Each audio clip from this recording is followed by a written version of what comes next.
Welcome to the Dead Bedroom Revival Podcast. My name is Corey, your host, and I am very, very excited to be making this episode. Today, I'm going to be talking about why she doesn't want to have sex and if she is asexual. I think there are situations where somebody is going through the emotions of a new relationship, and then there's this societal expectations from a lady, or whether she's got peer friends, and then she feels excited about having sex, and then you have sex, and then eventually within the relationship she discovers that maybe there's something that she doesn't enjoy, and maybe something that she can live without.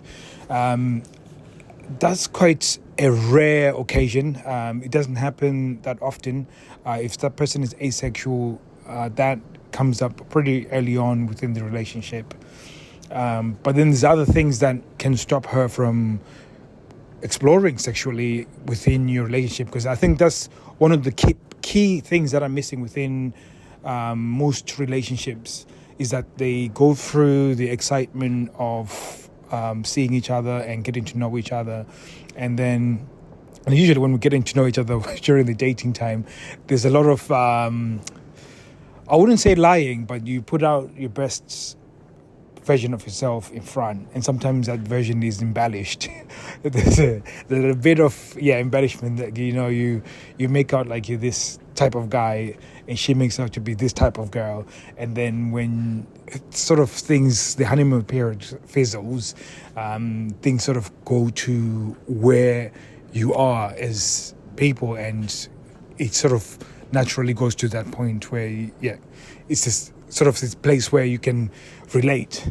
And if both of you have got no ability to stimulate that relationship to evolve, then it becomes the cycle of really where it's really boring, uninspiring, and then you get into the situation where you're either in a sexless relationship or it's a manipulation match, for lack of a better term.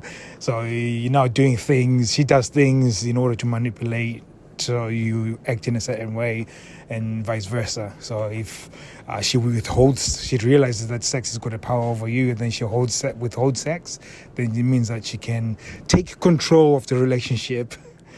I don't know. This is a very difficult episode. Hopefully you're feeling sorry for me because I'm making this episode. But it makes it sound like human beings are such horrible people. But it's not intentional. It's just that we as people, we have chaotic minds that cannot stay still. We're always constantly looking for danger. We're always at the level of anxiety. We're always, to a certain extent, we never left the primal age where saber-toothed tigers were chasing after us. So, and we end up feeding ourselves with the same type of fear by watching the news and everything that's going on, the financial stuff. So we're on edge, and in order to make ourselves feel better or feel at control, sometimes we use our kids or our spouse as a way of just having that level of control. When you can control them, then you feel control over yourself. And generally, the person who's holding access to sex ends up controlling the relationship.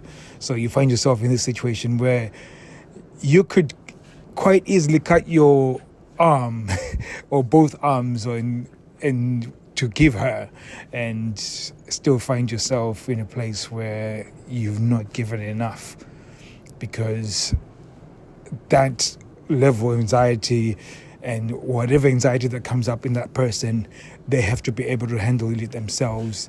And when they can handle it themselves, then they're coming to you in a way that they're giving within the relationship rather than taking. Now, that's a whole lot of stuff I've put out there, and hopefully it's something that is just giving you the idea of like, oh my God, I just recognized why I'm in this situation. Because it's a very terrible situation to go through. And I was speaking to a guy, he was saying, I think she's asexual. And I said, I don't think she's asexual. It's just the fact that over a period of time, you've just sort of gone distant because you guys have just failed to find the thing that stimulates your relationship. And it's very important when you can identify that. and see where. And usually, when the thing that will stimulate growth within a relationship is the ability to fight within the relationship. Stand your ground. So the guy stands his ground, she stands his ground, but because she holds access to sex, you sort of don't stand your ground, and then that holds the whole you evolving within a relationship. And it's one of those mindfuck type things, because if you don't stand your ground, it means that she doesn't see your opinion, and then she doesn't value your opinion, and your opinion doesn't matter within the relationship, and that is very destructive in and of itself. But if you think about it from this perspective, when you stand your ground, and when I'm saying stand your ground, I'm not saying be a dick. What I'm saying is that you should be able to put your point across. So if you're driving this car off a cliff, you say there's a cliff over there, I don't want to die, stop the car, and if she gives you some excuse why it's a good idea, you don't yield, because okay, if I stop the car and put the handbrake and tell her to, in fact, if I forcefully tell her to stop the fucking car, and then you pull the handbrake, she might get so angry to the point that she might withhold sex. And this is where most guys find themselves, that, there is that point where you see something that is not going well within a relationship. It's something that you're discussing, and because of access to sex, you yield, and that is what's becomes very distracting. And going forward, because you're failing to evolve, it almost seems like she becomes asexual, because she doesn't trust you as a leader. She doesn't trust you as somebody who can speak up and do. And there's all sorts of things that happen when you don't speak up and do all of that. So we went through this discussion, and I was saying the same things I'm saying right now, and then I think the penny sort of dropped, and then realized that, oh shit. Maybe I should be a little bit more assertive. And I'm not saying go and be unreasonable. You can still listen to what she has to say, and then you have to be able to put your point across and say what you have to say, and put it across intelligently. And I did say the other part of it is that sometimes it can quickly go in an emotional conversation.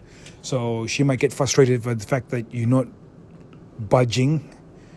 And I said sometimes we get so logical as guys, and we want to give these logical points. I said sometimes instead of giving this logical argument of what's going on, why don't you just tell it a story of how something similar, or an analogy,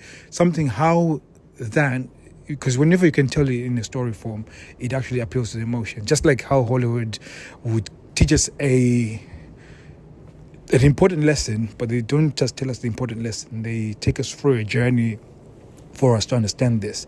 So you can do the same within your relationship. That's one powerful way of really getting your point across without having to fight, when I say fight, you have to fight, but you have to, without being aggressive and seeming like a dick. So that's a very important part of being in a relationship, especially as a guy. I think it's quite easy to think that she's asexual, she's not interested, but really that's not true. It's more of how she views you as a life partner, and part of it is you having to start really thinking about the interactions that you have and how the stands that you make. And when you do that, again, she might get frustrated, but sometimes you actually see your point of view, and it's a beautiful thing when you can stand your ground, because again, it starts building boundaries as well. So she might cross the line. So even when she's really, really disrespectful, I was once with a couple, and the wife said something so disrespectful. I couldn't believe my ears when she said it, and I just felt so awkward, and I felt so bad for the guy. And instantly I knew that they're definitely in a dead bedroom, because if she can speak to you in that manner, then she doesn't respect you. And one thing for sure, if she doesn't respect you, she's not going to fuck you. Just as plain and simple as that. So it's one of those things. It's one of those episodes I feel like I was all over the place. I was sort of trying to stay on the same point, but I was all over the same place. But I think the main point here is that she's not asexual. there is potential that she's asexual, but and that is something that you probably can talk about, and something you can identify if she is asexual.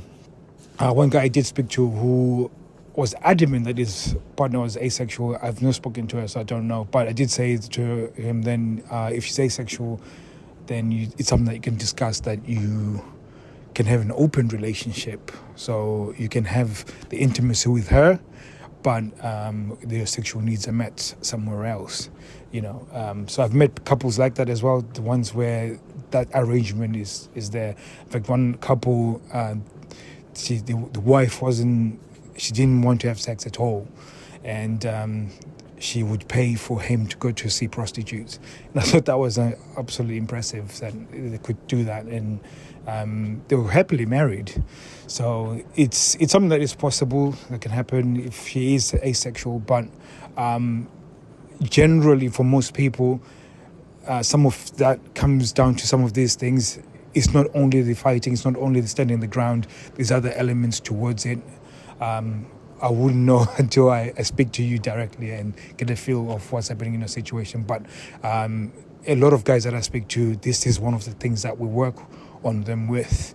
So, and if you want to learn more about this, go to www.deadbedroomrevival.com, and we'll be able to get some lessons and a link to a Facebook group, and we'll be able to help you on some of these issues.